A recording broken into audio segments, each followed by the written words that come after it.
Om Swastiastu. Assalamualaikum warahmatullahi wabarakatuh. Salam sejahtera untuk kita semua. Salam harmoni.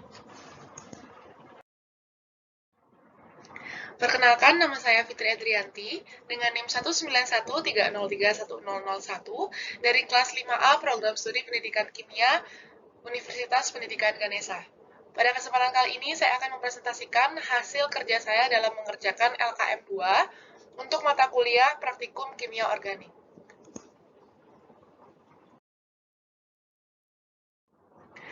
Baik, pada LKM 2 ini terdapat 15 soal yang akan saya jabarkan satu persatu per soalnya. Untuk pertanyaan pertama, ada pertanyaan tujuan praktikum analisis kualitatif zat organik. Jadi, tujuan praktikum analisis kualitatif zat organik itu adalah untuk mengidentifikasi zat yang belum diketahui, dalam hal ini adalah zat organik, seperti misalnya menentukan sifat fisika, yaitu titik leleh, titik didih, dan indeks bias. Lalu juga untuk mengidentifikasi gugus fungsional pada senyawa organik tersebut, dan juga untuk menganalisis unsur-unsur penyusun zat organik tersebut. Pertanyaan kedua adalah tuliskan prinsip kerja analisis kualitatif zat organik. Jadi, analisis kualitatif itu sangat banyak kegunaannya untuk mengidentifikasi zat yang belum diketahui. Salah satunya adalah mengidentifikasi zat organik. Hal ini dimungkinkan karena sifat fisika dan sifat kimia zat tersebut ditentukan oleh gugus fungsi yang ada pada zat tersebut. Penentuan sifat fisika tersebut dilakukan dengan mengidentifikasi senyawa organik dengan cara penentuan titik leleh, titik didih, dan indeks bias. Baik, kita lanjutkan untuk pertanyaan yang ketiga, yaitu gambarkan dan jelaskan alat dan bahan yang digunakan dalam praktikum. Jadi untuk praktikum kali ini, kita menggunakan 3 komponen atau 3 alat utama. Yang pertama ada alat tileh, yang digunakan pada percobaan penentuan titik didih etanol. Yang mana tabung tileh ini, cara kerjanya adalah dengan dipanaskan, lalu gas terlalut akan berkembang dari sampel terlebih dahulu. Kemudian setelah sampel berubah atau mulai mendidih, pemanasan akan dihentikan dan suhu akan mulai turun. Suhu di mana sampel cair tersedot ke dalam kapiler tertutup adalah suhu titik didih sampel. Alat yang kedua itu ada balok logam yang akan digunakan pada percobaan penentuan titik leleh senyawa D-glukosa. Dan yang terakhir, ada refraktometer yang digunakan pada percobaan penentuan indeks bias etanol, yang mana refraktor ini digunakan untuk mengukur kadar atau konsentrasi bahan terlarut. Nah, selain alat atau komponen utama yang digunakan, ada juga yang namanya alat pendukung, yaitu ada termometer untuk mengukur suhu, bunsen, tabung reaksi, spatula, pipa kapiler, dan juga kapas. Nah, untuk bahannya yang digunakan pada praktikum kali ini, itu ada 3. Yang pertama adalah sampel senyawa D-glukosa, sampel etanol, dan juga minyak. Baik, untuk pertanyaan yang selanjutnya, yaitu nomor 4, ada pertanyaan apa yang dimaksud dengan titik leleh dan berikan 5 contoh penentuan titik leleh. Nah, titik leleh atau di sini atau dalam hal ini adalah trayek titik leleh merupakan suhu yang teramati ketika zat padat mulai meleleh sampai semua partikel berubah menjadi cair. Titik leleh senyawa murni merupakan suhu di mana fase padat dan cair senyawa tersebut berada dalam kesetimbangan pada tekanan 1 atmosfer. Nah, contohnya dari penurunan titik leleh, itu ada penentuan titik leleh asam benzoat, yang mana titik leleh asam benzoat itu 122,3 derajat Celcius. Ada penentuan titik leleh pada D-glukosa, yaitu pada 146 derajat Celcius. Titik leleh pada naftalena, ada pada 80,26 derajat Celcius. Penurunan titik leleh pada urea, yaitu pada 133 derajat Celcius. Penentuan titik leleh pada etanol, yaitu pada minus 114,1 derajat Celcius. Penentuan titik leleh pada asam maleat, itu ada pada 131 sampai 139 derajat Celcius.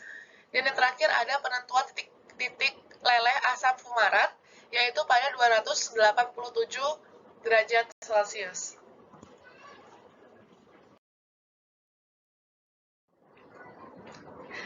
Yang kelima, Ada gambar secara detail cara kerja penentuan titik leleh suatu zat padat dan zat cair yang sering ditemukan dalam kehidupan sehari-hari. Yang pertama itu caranya adalah menggunakan pipa kapiler dengan diameter 1,5 hingga 2 mm dengan panjang 5 cm yang salah satu ujungnya ditutup dengan jalan memanaskan di atas api. Yang kedua, haluskan zat padat dengan spatula. Setelah halus, masukkan ke dalam pipa kapiler dengan jalan menekan ujung pipa kapiler yang terbuka ke dalam senyawa halus tersebut. Ketuk-ketuk pipa kapiler tersebut hingga turun dan rapat, lalu masukkan sampai setinggi 0,5 cm. Bila menggunakan alat tile, ikatkan pipa kapiler dengan termometer secara sejajar, lalu isi alat tile dengan minyak goreng. Panaskan dengan cepat pada posisi yang benar sampai menunjukkan 60 derajat Celcius. Kemudian, secara perlahan-lahan dengan kenaikan temperatur 1-2 derajat Celcius setiap menit.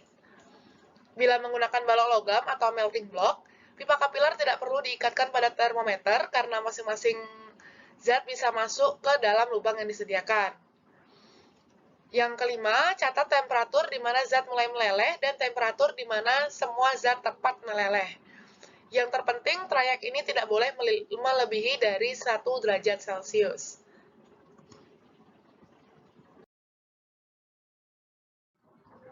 Baik, kita lanjutkan untuk pertanyaan yang keenam. Alat tile diisi dengan minyak goreng, kemudian dipanaskan dengan cepat pada posisi yang benar sampai menunjukkan temperatur 60 derajat Celcius. Mengapa sampai suhu tersebut? Jadi hal tersebut karena pada suhu di bawah 60 derajat Celcius, minyak goreng belum berada pada fase padatan. Pada suhu 60 derajat Celcius lah posisi minyak goreng berada pada fase antara padat dan cair. Sehingga pada suhu tersebut juga baru diamati perubahan suhu yang menyebabkan proses pelelehan. Lanjut untuk soal yang nomor 7. Trayek suhu ini tidak boleh melebihi 1 derajat Celcius pada uji titik leleh. Mengapa demikian? Jadi titik leleh suatu padatan memiliki titik leleh tertentu serta tajam, dalam artian titik leleh saat padatan ini mulai meleleh, sampai padatan semua meleleh memiliki trayek lebih dari 1 derajat Celcius. Apabila besarnya trayek range leleh lebih dari 1 derajat Celcius, hal ini disebabkan oleh trayek yang dapat membesar jika suatu sampel tidak memiliki kemungkinan yang tinggi, atau dengan kata lain terdapat pengotor yang mempengaruhi penentuan titik leleh. Maka dari itu, trayek titik leleh tidak boleh melebihi dari 1 derajat Celcius. Baik, kita lanjutkan untuk pertanyaan yang nomor 8. Prosedur dari penentuan titik didih dimulai dari salah satu ujung pipa kapiler ditutup dengan panjang 90-100 mm dan diameter 1 mm, dan pipa kecil dengan panjang 10 cm dan berdiameter 5 mm ditutup dengan cara melelehkannya. Lalu pertanyaannya, apa kegunaan penutupan tersebut? Jadi kegunaannya adalah untuk menahan udara yang akan keluar atau yang akan masuk ke dalam pipa kapiler, sehingga zat yang terdapat di dalam pipa kapiler tersebut tidak dapat menguap.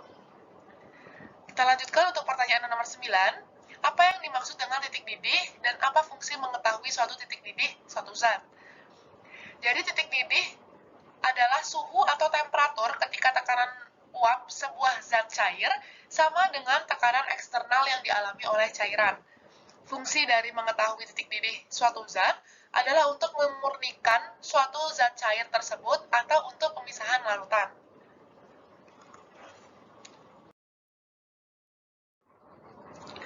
Kita lanjutkan untuk pertanyaan nomor 10. Mengapa penentuan indeks bias dapat dipengaruhi oleh pencahayaan? Jadi indeks bias menyatakan perbandingan atau rasio antara kelajuan cahaya di ruang hampa terdapat kelajuan cahaya di dalam bahan. Jadi pada saat cahaya merambat melalui dua medium yang berbeda kerapatannya, maka cahaya akan mengalami perubahan kecepatan. Maka dari itu, untuk menentukan indeks bias sangat diperlukan adanya cahaya. Lanjut untuk yang pertanyaan nomor 11, sebutkan alasan-alasan minyak goreng sebagai penangas. Minyak goreng digunakan sebagai penangas karena minyak goreng memiliki titik didih yang cukup tinggi, yaitu sebesar 200 derajat Celcius. Sehingga Minyak goreng ini sangat cocok digunakan sebagai penangas untuk penentuan senyawa-senyawa organik yang mempunyai titik leleh sampai 200 derajat Celcius. Baik, kita lanjutkan untuk pertanyaan yang nomor 12. Mengapa trayek titik leleh tidak boleh lebih dari 1 derajat Celcius? Jadi titik leleh suatu padatan memiliki titik leleh tertentu serta tajam. Dalam artian titik leleh saat padatan mulai meleleh sampai padatan semua meleleh memiliki trayek lebih dari 1 derajat Celcius. Apabila besarnya trayek range leleh lebih dari 1 derajat Celcius, yang mana hal ini disebabkan oleh trayek yang dapat membesar jika satu sampel tidak memiliki kemungkinan yang tinggi, atau dengan kata lain terdapat pengotor yang mempengaruhi penurunan titik leleh. Dari itu, titik leleh tidak boleh melebihi dari 1 derajat Celcius. Selanjutnya adalah pertanyaan nomor 13. Gambarkan rangkaian alat destilasi. Jadi, bisa kita lihat bersama pada slide. Terdapat gambar rangkaian alat destilasi, yang mana ada labu destilasi, pembakar bunsen, pipa kapiler, statif dan klem, serta wadah untuk penampungan airnya, dan juga termometer. Yang mana nantinya labu destilasi akan dilakukan pembakaran pada labu destilasi dengan menggunakan pembakar bunsen dan diukur suhunya dengan menggunakan termometer. Uap air akan berpindah dari labu destilasi menuju pipa kapiler untuk proses pengembunan, lalu akan jatuh titik-titik air pada wadah penampungan. Nah, air yang terdapat pada wadah penampungan nantinya dinamakan dengan air hasil penyulingan. Baik, kita lanjutkan untuk pembahasan nomor 14. Bagaimana cara menguji keberadaan H2O? Jadi, untuk menguji keberadaan H2O dapat dilakukan dengan dua cara. Yang pertama, menggunakan kertas kobalt yang disentuhkan pada uap air hasil pembakaran senyawa karbon. Apabila bereaksi dengan uap air, maka kertas kobalt yang awalnya berwarna biru akan berubah menjadi warna merah jambu. Cara yang kedua yaitu dengan cara elektrolisis, yang mana pada umumnya untuk mempercepat proses elektrolisis akan digunakan katalis atau larutan elektrolit yang dapat memproduksi gas hidrogen ataupun gas-gas lainnya. Perlu diketahui bahwa elektrolisis merupakan suatu perubahan proses kimia atau reaksi dekomposisi dalam suatu elektrolit oleh arus listrik. Baik, pertanyaan yang terakhir yaitu nomor 15. Sebutkan cara menguji terbentuknya belerang. Yang pertama adalah dengan mengasamkan lebih kurang 2 ml ekstrak natrium dengan asam asetat dan dididihkan. Selanjutnya, periksa gas yang timbul dengan kertas saring yang dicelupkan ke dalam larutan PB asetat 10%. Lalu kita amati perubahan yang terjadi pada kertas saring tersebut, yang mana jika terbentuk warna hitam, hal itu menunjukkan adanya belerang. Lalu yang terakhir, sisa filtrat dalam tabung reaksi ditetesi larutan natrium nitroprusid atau Na2FeCN5 kali NO. Bila ada belerang, maka larutan akan berubah menjadi warna gelap. Baik, sekian presentasi saya. Untuk tugas LKM 2 mata kuliah praktikum kimia organik, mohon maaf apabila ada kesalahan selama saya menyampaikan materi pada video ini. Saya tutup dengan terima kasih. Om Santi Santi Santi Om. Wassalamualaikum warahmatullahi wabarakatuh. Salam harmoni.